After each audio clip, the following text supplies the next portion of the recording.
Maayong adlaw, mga anak sa Dios. Excited na ba tang mamati sa pulong sa Ginoo? Excited na ka? Thumbs up. So karon nga buntag o karon nga adlaw atong hisgutan mga kaigsuonan ang gitawag sa Biblia o divine rest. Divine rest. Ang divine rest naghisgot kini mahitungod sa pahulay sa Dios. Pahulay nga iya sa Dios. Ang pahulay nga iya sa Dios lahi sa pahulay nga yuna-una sa tao. Ang tao mo pahulay sa panahon nga gikapoy siya. Apan kun ang Dios nagpahulay sumala sa kasulatan, labi na ko natong basahon ang creation. Ni pahulay ang Dios tungod kay wala siya gikapoy kundi nahuman ang trabaho. Ang tao wa pa gani naman ang trabaho gikapoy so mo pahulay siya. Pero ang Dios mupahulay kay nahuman ang trabaho. Gusto sa Ginoo mga kaigsuonan nga musulod ta sa iyang pahulay. Ambot na akong ipasabot mga kaigsuonan nga walay huna-huna nato nga moingon kita nga gikapoy nako o dili na nako kaya tungod kay ang balaang kasulatan nag-ingon dunay pahulay nga iya sa Dios. Mupahulay ta diha sa Dios nga mabatunan nato mga kaigsuonan ang kusog nga iya sa Ginoo. So karon nga takna sa kabuntagon atong basahon ang giingon ni Jesus samtang dinhi pa siya sa kalibutan mao ni ang mensahe nga gusto niyang maabot sa tanan. Mateo 11:28 ngadto sa 30. Nagaingon dinhi, duol kamo kanako kamong tanang nga gikapuyan o gibugatan sa inyong gipasan o papahulayon ko kamo. 29. Isangon ang akong yugo o sundan ninyo ako kay malumo ako o mapaobsanon sa espiritu o makapahulay kamo. 30.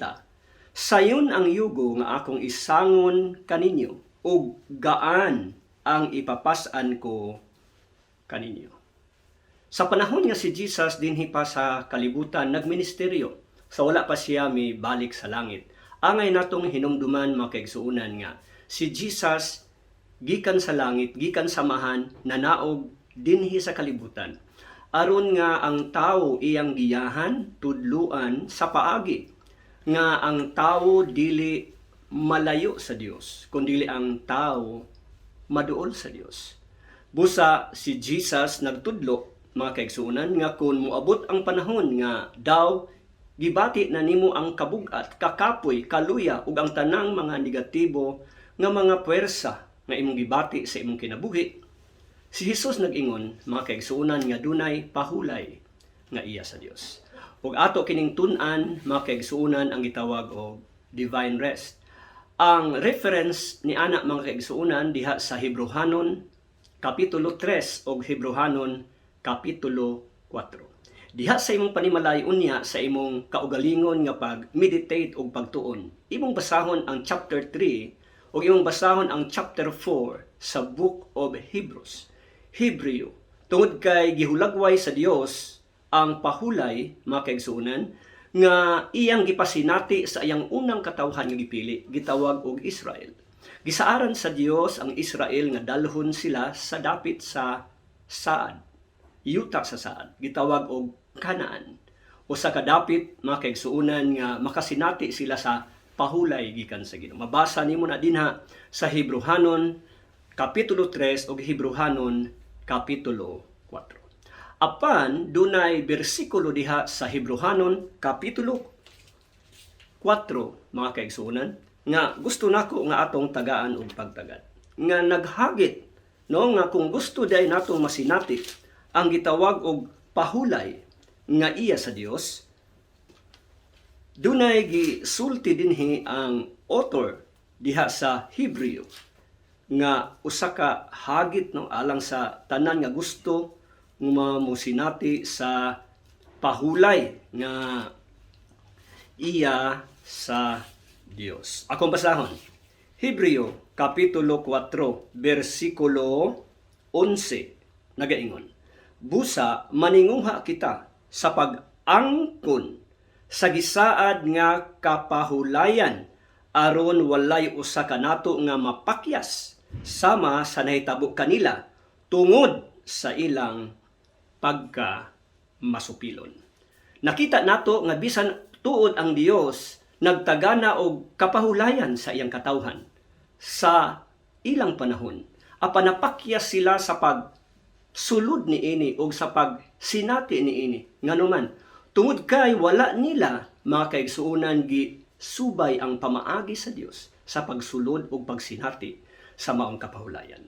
Mao nga ang Israel, mga kaigsuonan, wala gyud nila nasinati ang gitawag og kapahulayan tungod kay numero 1, wala sila nagasalig o nagtuo sa Dios, apan ang ilang kinabuhi ilang gigamit sa pagsupil o pagsupak sa Ginoo. Mao nga si Jesus samtang mianhi siya sa kalibutan, nagrepresentar siya sa Dios. Kay ang pahulay, mga kaigsuonan, wala manahuman. Ang pahulay nga iyang gihisgutan sa karaang panahon sa mga Israelinhon, hulagway lamang kadto sa pahulay nga iyang gisaad diha kang Ginoong Hesukristo. Ang pahulay kaniadto mao ang dapit nga ilang sudlan. Ang pahulay nga ato karon dili dapit, kundi usa kini ka paagi sa Dios nga ato nga masinati, mga kaigsuonan, ang tinuod nga kapahulayan. So karon nga buntag si Jesus, mga kaigsuonan, naghatag og tulo ka mga mahinungdanon kaayo nga prinsipyo nga angay natong sundon. Nga samtang dinhi sa kalibutan nagbilin siya niining maong pamaagi or prinsipyo unsaon pagsulod sa maong tinuod nga kapahulayan. So ang pangutana, how to enter and experience God's rest? Mao ni ang mahinungdanon kaayo nga question. Kung dunay available nga kapahulayan, unsaon man ako sa pagsulod ug unsaon ako sa pagsinati. Mao kini ang atong tukion karon nga takna ug panahon. Unang-una diha sa Mateo kapitulo 11, 28 ngadto sa 30. Matod pa ni Jesus diha sa Mateo 11, 28 ngadto sa 30. Okay, akong magabasahon. Duol kamo kanako kamong tanang mga gikapuyan ug gibug-atan sa inyong gipas-an ug papahulayon ko kamo.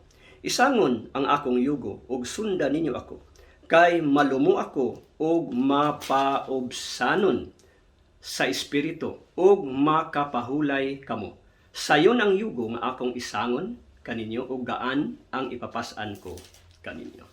Sa King James Version atong mabasa din ha nga matod pa ni Jesus, come to me all ye that are weary and have heavy laden, and I will give you rest. Take my yoke upon you and learn of me, for I am meek and lowly in heart, and you shall find rest unto your soul. For my yoke is easy and my burden is light. Gikan ani nga statements ni Jesus dunay tulo ka hinungdanong principles to enter and experience true rest. Number 1, Jesus said, come to me. Tanan mo ingon, come to me. So si Jesus nag-ingon, if you want to experience and enter into the rest of God, you need to come to Jesus. Matod pa ni Jesus, come to me. You need to know where to go. Kinahanglang kabalo ka asa mo duol, asa mo adto. Si Jesus nag-ingon, come to me. Duol kamo kanako. Na dinha sa Mateo kapitulo 11 bersikulo 28. Kumuduol ta kang Jesus, unsay mahitabo? Come to me and I will give you rest. Gisiguro ni Jesus nga ang tinuod nga kapahulayan wala sa dapit, wala diha sa panghitabo ni kahintang. Ang tinuod nga pahulayan anaa kang Jesus, anaa kaniya. Wala mga kaigsuunan sa mga butang niing kalibutan. Ang tinuod nga kapahulayan wala sa lugar, wala sa dapit, wala sa bisan unsang butang. Ang tinuod nga kapahulayan anaa sa persona nga mao si Jesus. Sa ilang panahon kinahanglan moadto sila Kanaan para makapahulay. Apan ang Biblia nag-iingon, dili na kinahanglan moadto ka sa mao nga dapit o sa usa ka dapit aron ka makasinati kapahulayan. Kay ang Biblia nag-iingon, ang tinuod nga kapahulayan anaa naman kang Jesus Christ. So si Jesus naghagit sa tanan, if you want true rest. If you want to experience, to enter into rest, you need to come to Jesus. Tanamingon, come to Jesus. Jesus said, come to me. Unsay principle behind ana? Ang katawhan manggod sa panahon nga si Jesus naghisgot niini, na ilalom sila sa relihiyon, religious, okay, na nag-govern sila mga kaigsoon kus Ginoo sa Roman Empire. Mao nga sila gikapuyan na, nabugatan na mga kaigsuonan tungod sa pamaagi sa relihiyon. Sa ato pa di ay ang pagduol kang Jesus mao ang pagbalhin gikan sa religion ngadto sa relationship. Amen. So kung ang tao dili mo biya sa religion, magpabilin siya sa religion o niya wala siya concern sa relationship with Jesus, dili gyud niya masinati ang tinuod nga gitawag og kapahulayan. Kaya ang kapahulayan wala sa relihiyon, wala sa dapit. Ang kapahulayan anaa kang Jesus. So move from religion to relationship with God through Jesus Christ. Tanami ingon, from religion to relationship. Mao na ang pagduol kang Jesus. Atong usbon ang atong panghuna-huna. Tinuod mahinungdanon ang relihiyon. Apan ang relihiyon dili makagarantiyag tinuod nga kapahulayan. Kaya ang tinuod nga kapahulayan anaa sa atong pagpakigrelasyon sa tag-iya sa pahulay nga mao ang atong Dios. Ang Dios mismo nagpadala sa iyang bugtong anak dinhi sa kalibutan aron nga makigrelasyon ta kaniya pinaagi kang Jesus Christ. Ug ang tanan nga nagtuo kang Jesus dunay kapahulayan. Atong usbon pagbasa mga kaigsuonan ang giingon diha sa Hebrehanon kapitulo 4 ug klaro kaayo nga kadto di ay nagtuo kang Jesus duna gyoy gitawag og tiunay nga kapahulayan. Tan-awa ra gud dinhi ang giingon busa samtang nagpadayon ang saad kapitulo 4 sa Hebreo. Nagpadayon ang saad sa Dios nga makasulod kita aron makaangkon sa iyang pahulay. Nagmatngon kita nga walay usa kanato nga mapakyas sa pagdawat ni anang maong kapahulayan. Kaysama kanila nakadungog kita sa maayong balita apan wala magpulos ang mensahe nga nadungog nila tungod kay wala man sila mutuo niini. So nakita nato nga ang dili pagtuo sa mensahe diha kang Kristo. Ug magpabilin ka sa relihiyon, dili nimo masinati, napakyas ka sa pagsinati sa tinuod nga kapahulayan. Nganuman tungod kay ang Biblia nagaingon ang kapahulayan naa kang Jesus. Ug ang maong kapahulayan, mga kaigsuonan, resulta kini sa atong pagtuo sa mensahe mahitungod kang Ginoong Hesukristo. Ingon ang bersikulo 3, busa kita nga nagtuo, tan-awa ra bersikulo 3, kung kita nagtuo, busa kita nga nagtuo, nakadawat. Dili makadawat, kundi nakadawat. So klaro kaayo nga ang nagtuo sa mensahe kang Kristo Jesus, nakadawat sa kapahulayan nga gisaad sa Dios. So nakita nato nga ang atong pagsalig kang Kristo mao ang paagi sa kapahulayan diha sa Ginoo. So ang tanan nga dili mutuo kang Kristo, dili makasinati sa tinuod nga kapahulayan. So samtang si Jesus dinhi pas kalibutan niingon siya, duol kamo kanako. Move from religion to relationship and you will surely find rest. Ang pulong rest din dili na siya gitawag og Sabbath or Sabbath. Kundi gitawag na siya og refreshing. Ang mo'y pasabot ni Jesus nga kung ikaw mosalig kanako, wala kay rason nga muundang, wala kay rason man kay gusto mong back out tungod kay sadya mo duol ka ni Jesus, mutuo ka ni Jesus, i-refresh ka sa Ginoo. Mura bag computer nga kung saon nimo og pindot, kung saon nimo og paran, dili na gud siya muran tungod kay gubot na kaayo, no? Gubot na kaayo ang iyang system or memory. So unsay buhaton i-refresh, gitawag nag-refresh. Ingani sad ang mahitabo sa mutuo mosalig kang Jesus. If you move from religion to relationship, you will experience refreshing. Ngano man tungod kay si Jesus makaigsuonan iya mang tugutan, no, ang iyang presensya pinagi sa Holy Spirit nga mag-refresh sa imong kinasuluran. Sama ra ba nga nagbag-o ang imong kusog? Gibag-o, okay? Na refresh, na presko pag-usab. Nagpasabot kini tinuod nga kapahulayan. Refreshing. Okay? So wala ka pasabot nga nihunong ka sa trabaho, kundili na-refresh ang imong kusog aron makapadayon ka sa paglihok para sa kaymayan sa Ginoo. So mga igsoon, unang paagi nga gisulti ni Jesus, the first principle, move from religion to relationship with God through Jesus Christ, itawag niya, come to me. Number 2, niingon si Jesus, diha sa Mateo, Kapitulo 11, versikulo 29, ingon siya, dili lang ka, muduol ka nako, kundili, matod pa ni Jesus, take my yoke. Take my yoke. Tanang ingon, take my yoke. So, unsay pasabot ni Jesus pag ingon niya, take my yoke? Sa diyang imong isangon ang yugo. Kinsang yugo? Yugo ni Jesus. Ang yoke, mga kaigsuunan, gitawag na siya og kasinatian, or gitawag na siya mga igsungkos Ginoo og kining pakiguban. Kay ang yoke sa Biblia, naghisgot ni siya og mga buluhaton, no? Yugo, usa kini ka hulagway sa ilang panahon sa kining Israel nga kun gamit sila yugo, gitawag lag double yoke. Pwede masabot nga kung dunay karumata nga guyuron, dili lang usa ka yugo, kundi duha, double. Ang idea nila dinha nga ang bugat dili na mahimong bugat tungod kay gitabangan man. Sa ato pa dili usaray ni bira kundi duha na sila. Ang idea ni Jesus madapay sangon akong yugo. My yoke is double yoke.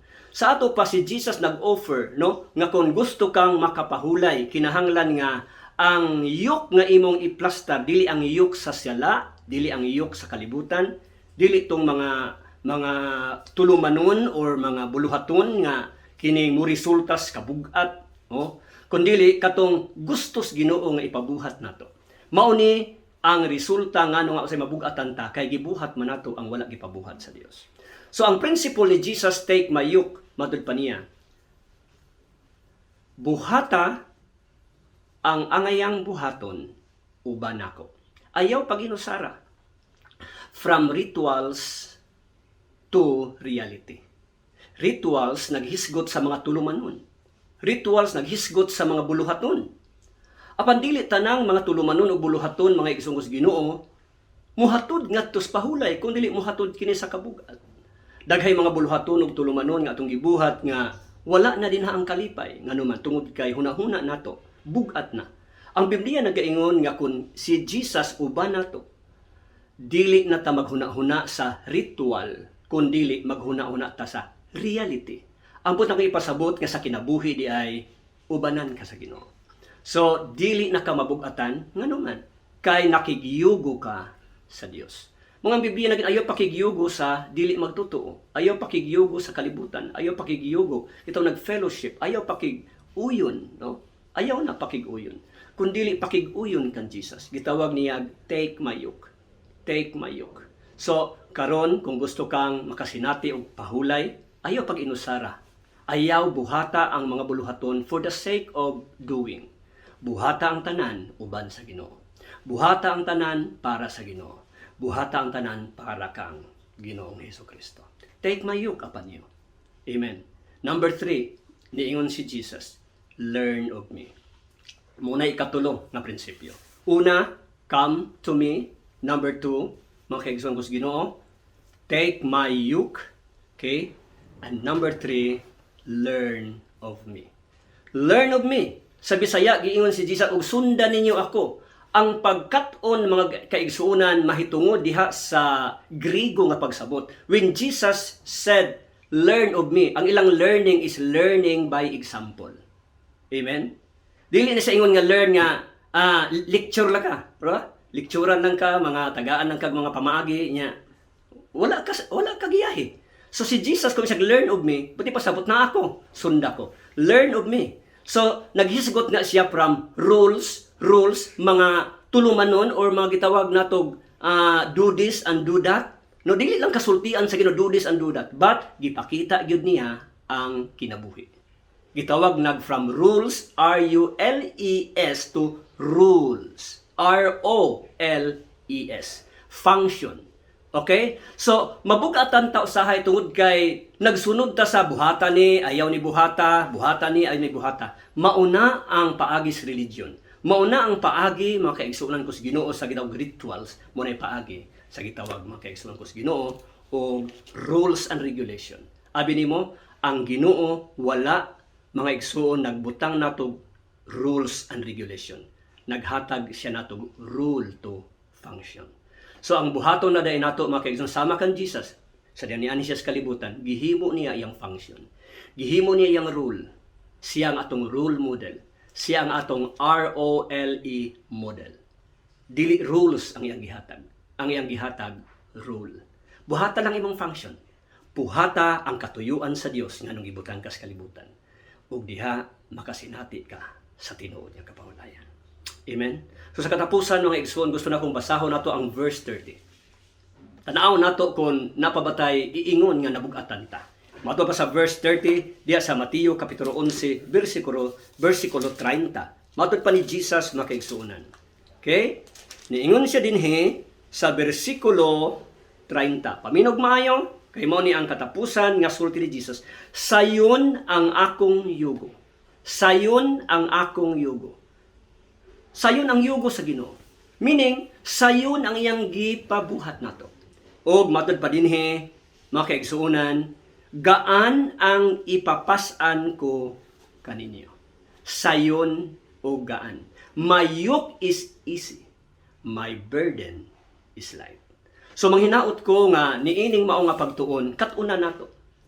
Let's come to Jesus. Move from unsa to? Gikan sa religion to relationship. Number 2, take His yoke. You move from rituals to reality in Jesus. And then number 3, learn of Him. Learn of me, matod pa ni Jesus. If you learn Jesus, meaning to say from rules to rules. Meaning, ayaw, sunda ang mga buhatan ni, ayaw ni, buhatan, bugat na kayo. Ang imo lang buhaton, ang gipabuhat sa Dios nimo dinhi sa kalibutan. Sama kan Jesus, iyang gihimo ang iyang function samtang nianhi siya sa kalibutan. So balikon nako, si Jesus nagingon, my yoke is easy and my burden is light. Gusto nako nga niini nga simana ang atong tanan nga buhaton ug ang tanan nato nga kining pas-anon katong kang Jesus nga gipabuhat ug kang Jesus nga gipapas-an.